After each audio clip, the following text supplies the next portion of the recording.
Next example है इसमें example 3.4। तो एग्जाम्पल 3.4 ये भी आपकी एनसीईआरटी प्रॉब्लम है करंट इलेक्ट्रिसिटी वाले चैप्टर में। तो इसमें क्या गिवन है आपको, the resistance of the platinum wire of a platinum resistance thermometer at ice point is 5 ohm and at steam point is 5.23 ohm. When the thermometer is inserted in a hot bath, the resistance of the platinum wire is 5.795 ohm. Calculate the temperature of the bath.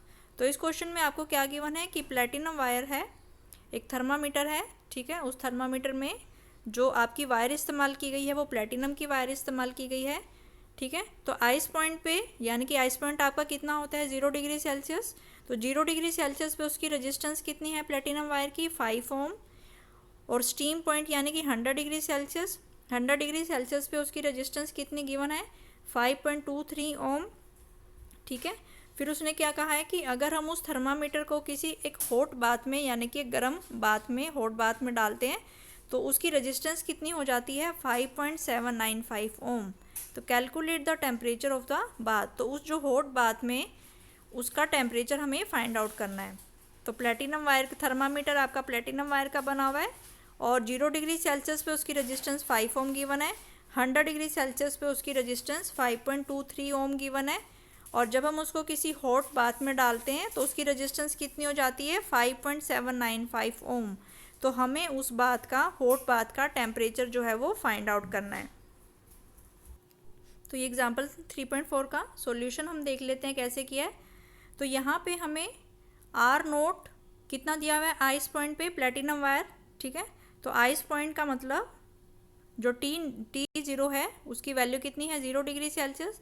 तो T0 यानी कि 0 degree Celsius पे जो ice point है उसकी resistance, platinum wire की resistance हमें कितनी गिवन है 5 ohm।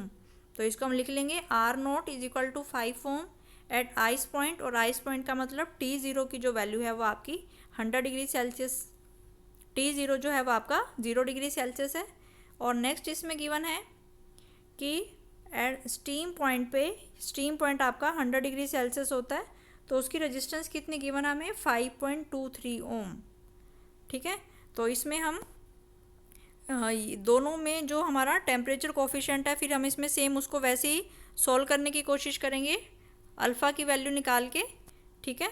तो अल्फ़ा का जो आएगा आपका, अल्फ़ा का फॉर्मूला क्या होता है, alpha is equal to R minus R0 divide by R0 into delta T. तो यहाँ पे डेल्टा टी किसके बराबर होगा T माइनस T0, ठीक है। और T यहाँ पे कितना गिवन है 100 और T0 आपका कितना गिवन है 0। तो जो T की वैल्यू है वो 100 आएगी और T0 की वैल्यू वो कितनी आएगी 0 आएगी, ठीक है।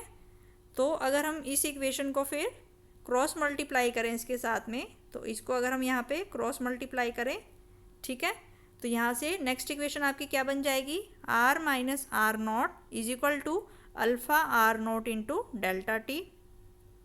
तो इस इक्वेशन को हम क्या लिख लेंगे, this is the equation number 1। तो हमें 0 डिग्री सेल्सियस पे रेजिस्टेंस की वैल्यू गिवन है, 100 डिग्री सेल्सियस पे रेजिस्टेंस की वैल्यू गिवन है, ठीक है। तो T0 जो है वो 0 डिग्री सेल्सियस है, T जो है वो 100 डिग्री सेल्सियस है। तो अल्फ़ा हो जाएगा हमारा R minus R0 divide by R0 into delta T. तो यहाँ से फर्स्ट इक्वेशन हमारे पास आ गई R minus R0 is equal to alpha R0 into delta T. अब इसमें हमें सेकंड कंडीशन दी गई है कि जब हम उसको किसी भी हॉट बाथ में डालते हैं तो उस हॉट बाथ में डालने पर उसकी रेजिस्टेंस कितनी बन जाती है 5.795 ohm। तो इसको हम क्या लिख लेंगे R एट किसी भी टेम्परेचर T पे।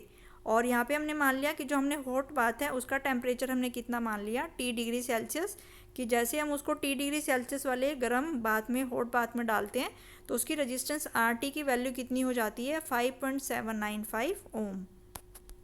तो अब हम फिर सेम अल्फ़ा का जो है इसमें फॉर्मूला लगाएंगे टेम्परेचर कोफिशिएंट ऑफ रेजिस्टेंस के लिए, क्योंकि अल्फ़ा की जो वैल्यू है वो दोनों केस में आपकी सेम रहेगी, ठीक है।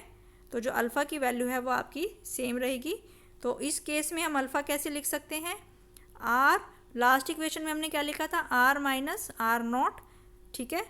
लेकिन यहाँ पे हम क्या लिखेंगे RT माइनस R0, क्योंकि यहाँ पे रेजिस्टेंस कौन से टेम्परेचर पे है वो T टेम्परेचर पे आपको गिवन है। तो अल्फ़ा की वैल्यू हो जाएगी आपकी R T minus R not divide by R nought into delta T.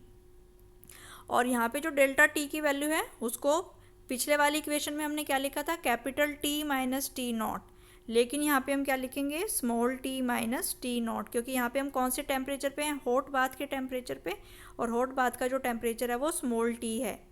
तो ये हो जाएगा आपका small T minus T zero की वैल्यू कितनी है, ज़ीरो, तो यानी कि डेल्टा टी की वैल्यू आपकी कितनी आ जाएगी, T degree Celsius.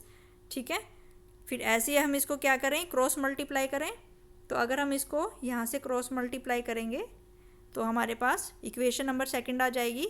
Equation number second हमारे पास क्या आ जाएगी आपकी, R minus R T minus R not is equal to alpha R nought into delta T. तो दो इक्वेशन आ गई हमारे पास। अब हम दोनों इक्वेशंस को क्या करेंगे, equation number 1 and equation number 2 को हम डिवाइड करेंगे। तो जो हमारा डिवाइड करने के बाद अल्फ़ा आर नोट का फैक्टर है वो कैंसिल हो जाएगा। तो हमारे पास क्या बचेगा, ये बचेगा हमारे पास R minus R not divide by R T minus R not is equal to delta T divide by small delta T. ठीक है, तो ये दोनों इक्वेशंस को हमने डिवाइड कर दिया। अब हम इसकी वैल्यू पुट कर देंगे। ठीक है, आर कौन सी रेजिस्टेंस है, 100 डिग्री सेल्सियस पे रेजिस्टेंस है। आर नॉट कौन सी रेजिस्टेंस है आपकी, 0 डिग्री सेल्सियस पे रेजिस्टेंस है। और ये आर टी कौन सी रेजिस्टेंस है, जो हॉट बाथ का यानी कि स्मॉल टी टेम्परेचर पे रेजिस्टेंस है। और आर नॉट क्या है आपकी, 0 डिग्री सेल्सियस पे रेजिस्टेंस है। तो ये सारी वैल्यूज़ जो है हम इसमें पुट कर देंगे। ठीक है, तो यहाँ पे हम इसको देखें तो ये जो 5.23 है ये आपकी 100 डिग्री सेल्सियस की रेजिस्टेंस है, वो हमने पुट कर दी। आर नोट कौन सी है आपकी, 0 डिग्री सेल्सियस की रेजिस्टेंस।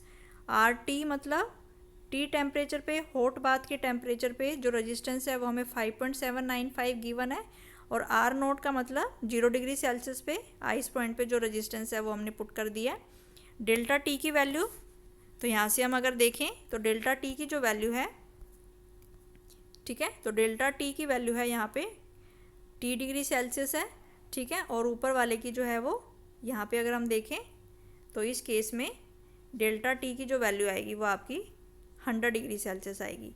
तो इस केस में जो डेल्टा कैपिटल टी है उसकी वैल्यू आपकी 100 है, और डेल्टा स्मॉल टी जो है उसकी वैल्यू आपकी टी है। तो कैपिटल टी की जो वैल्यू है, इसकी डेल्टा टी की वैल्यू हमने 100 पुट कर दी, क्योंकि ये वैल्यू आपकी 100 है। और डेल्टा टी की जो वैल्यू है वो आपकी स्मॉल टी है। तो ये सारी वैल्यूज़ हमने पुट कर दी हैं।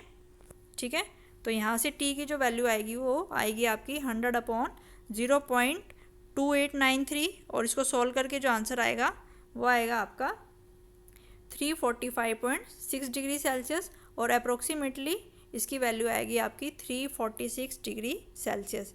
यानी कि उसका हॉट बाथ का जो टेम्परेचर है वो 346 डिग्री सेल्सियस है। तो यानी कि हमें उसकी रेजिस्टेंस अगर गिवन थी, 0 डिग्री सेल्सियस पे भी रेजिस्टेंस गिवन है, बॉइलिंग पॉइंट पे भी रेजिस्टेंस गिवन है, तो जैसे ही हम इसको हॉट बाथ में डालते हैं तो उसकी रेजिस्टेंस हमें गिवन थी, तो उस रेजिस्टेंस से हमने उसका टेम्परेचर निकाल लिया कि अगर उसकी रेजिस्टेंस हमें इतनी गिवन है तो उसका टेम्परेचर जो होगा वो आपका 346 डिग्री सेल्सियस होगा। तो ये था हमारा एग्जाम्पल 3.4।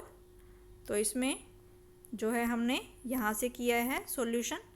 तो आइस पॉइंट की जो रेजिस्टेंस है वो 5 ओम है, और 100 डिग्री सेल्सियस पे जो गिवन है वो 5.3 ओम गिवन है। तो हमने दो इक्वेशंस निकाली। फर्स्ट इक्वेशन हमारी निकली R minus R not is equal to alpha R nought, और सेकंड इक्वेशन हमने निकाली है यहाँ से। तो दोनों इक्वेशंस को डिवाइड किया हमने। ठीक है, और अल्फ़ा आर नॉट तो हमारा कैंसिल हो जाएगा, बाकी जो वैल्यूज़ हैं वो हमने पुट की हैं, और फाइनल जो टेम्परेचर हमारा निकलेगा वो निकलेगा हमारा 346 डिग्री सेल्सियस। Thank you.